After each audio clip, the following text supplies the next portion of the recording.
Halo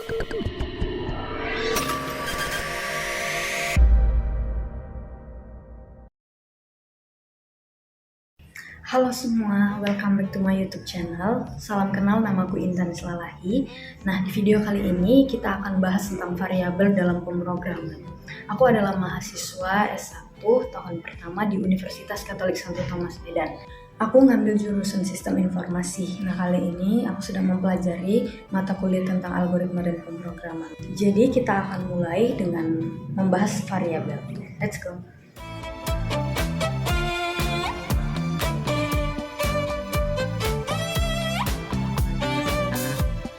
Pertama, kita harus tahu dulu pengertian variabel. Variabel dalam pemrograman adalah sebuah nama atau identifikasi yang diberikan untuk menyimpan suatu nilai data dalam memori komputer. Nilai ini dapat diubah atau dimanipulasi selama eksekusi program. Sederhananya, jika kita ingin menyimpan nilai di Python, maka simpan di dalam variabel. Selanjutnya, fungsi variabel. Fungsi variabel adalah untuk menyimpan data, mengubahnya dan mengaksesnya kapanpun selama program berjalan, atau memudahkan pemahaman dan pengelolaan kode pada program. Selanjutnya kita bisa lihat bentuk variabel, yaitu A sama dengan 10, yang menjadi variabelnya itu ialah A-nya. Kita lanjut, A sama dengan 14. A sama dengan A tambah 36. Jika ditampilkan, A-nya sama dengan 50. Kenapa bisa 50? Karena nilai yang diingat adalah nilai yang terakhir, yaitu A sama dengan 14, bukan A sama dengan 10. Jadi 14 tambah 36 hasilnya 50. Yang kedua yaitu saldo sama dengan 20.000. Kirim sama dengan saldo. Nah, yang dikirim ini saldonya tadi nilainya 20.000. Maka jika ditampilkan, kirim sama dengan 20.000. Kita masuk ke bagian yang kedua, yaitu syarat penamaan variabel. Yang pertama harus diawali huruf abjad atau underscore, seperti A, B, sampai Z huruf kecil dan huruf kapital, bahkan juga underscore. Kita buat contohnya, A sama dengan 14.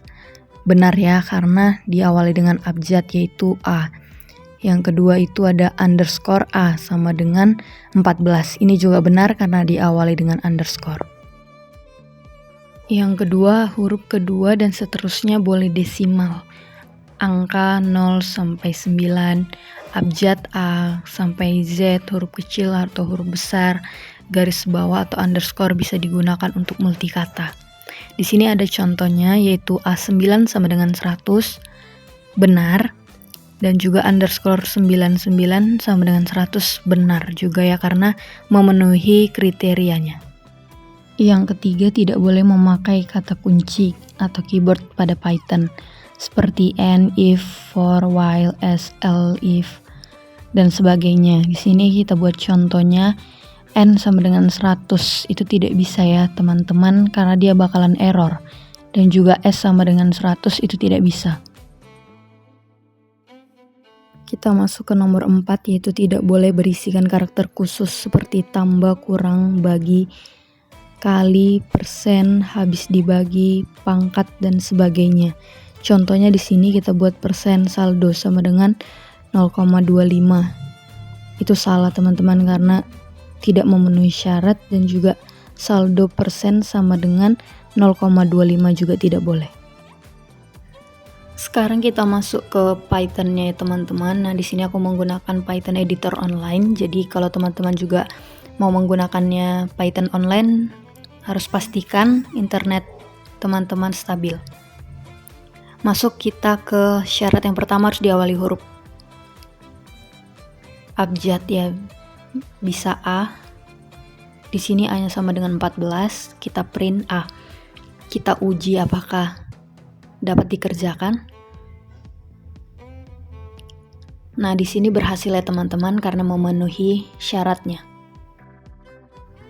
Nah, bisa juga diawali dengan underscore. Nah, kita coba ganti underscore B sama dengan 14. Nah, yang kita akan tampilkan juga perlu diganti ya teman-teman, underscore B. Kita uji apakah program dikerjakan.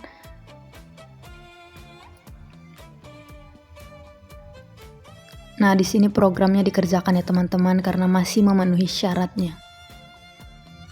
Sekarang kita masuk ke syarat yang kedua, yaitu huruf kedua dan seterusnya bisa angka abjad. Nah, kita coba di sini. Huruf pertamanya tadi aku pakai underscore ya teman-teman. Huruf keduanya kita pakai angka 1. Underscore 1 sama dengan 10. Kita print apakah dia berhasil diprogram ya teman-teman, karena masih memenuhi syarat. Kita masuk ke syarat yang ketiga, tidak bisa pakai kata kunci di Python. Seperti N tadi ya, ini kita buat N sama dengan 20. Kita print N. Kita buktikan apakah dia dapat dikerjakan atau tidak. Kita run. Nah, dia error ya teman-teman, karena itu kata kunci Python N. Jadi tidak bisa dikerjakan. Kita coba pakai kata kunci yang kedua, yaitu if. If sama dengan 20, kita print, di print juga kita ganti jadi if. Kita coba run ya. Nah, sama hasilnya teman-teman, itu masih error. Jadi tidak bisa menggunakan kata kunci di Python. Sekarang kita masuk ke syarat yang keempat, yaitu tidak bisa berisikan karakter khusus atau special karakter, yaitu ini kita buat contohnya kali A sama dengan 100. Nah, ini juga akan ditampilkan error ya teman-teman, karena dia berisikan karakter khusus, jadi tidak bisa kalau di Python. Kita coba lagi pakai karakter khusus, yaitu sisa bagi ya teman-teman. Sisa bagi kita buat saldo sama dengan 0,25.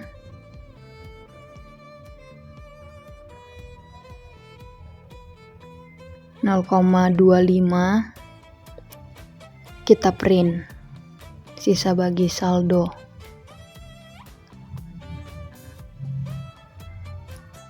Kita uji apakah dia berhasil dikerjakan. Tidak ya teman-teman, error dia kalau di Python pakai karakter khusus. Kita masuk ke bagian yang ketiga, yaitu tipe data yang dapat diberi variabel. Yang pertama, nilai string atau kumpulan karakter.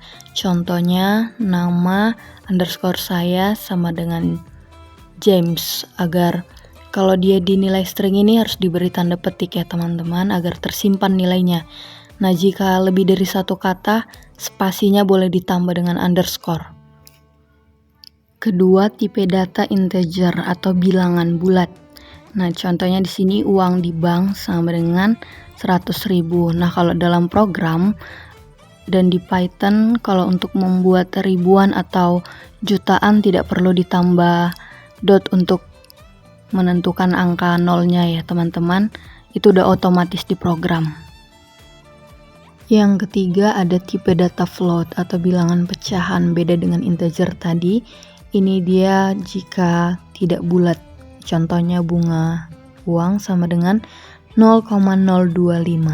Jadi kita buat tipe data float untuk menginput datanya nanti. Selanjutnya ada tipe data boolean, true or false. Dia status untuk menentukan status. Jika true, kita sebut dengan status sama dengan true.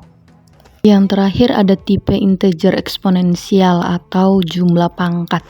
Nah, di sini contohnya jarak sama dengan 1E6. 1E6 ini sama dengan 1 kali 10 pangkat 6 atau sama dengan 1.000.000. Sekarang kita coba lagi dengan contoh yang lebih panjang dengan menggunakan kita masukkan tipe-tipe data yang ada di variabel teman-teman. Nah, di sini aku ada buat nama. Ini seperti nilai string ya, kumpulan karakter, nama Intan Silalahi, diberi tanda petik kalau untuk nilai string teman-teman agar bisa ditampilkan. Ada juga alamat, agama, tinggi badan, 153, ini merupakan tipe data integer. Untuk membuat spasi, tinggi badan itu diberi tanda underscore teman-teman agar terbaca oleh Python. Nah, juga umur 19 tahun, mahasiswa. Benar yaitu termasuk status benar atau salah. Nah, kita coba print. Nah, dapat dikerjakan ya teman-teman, variabelnya benar memenuhi syarat. Oke guys, sampai di sini dulu pembahasan kita kali ini. Maaf jika masih banyak kekurangan dalam penjelasanku. Jangan lupa dukung channel aku ini dengan like, comment, and subscribe. So, sampai jumpa di video selanjutnya. Bye-bye.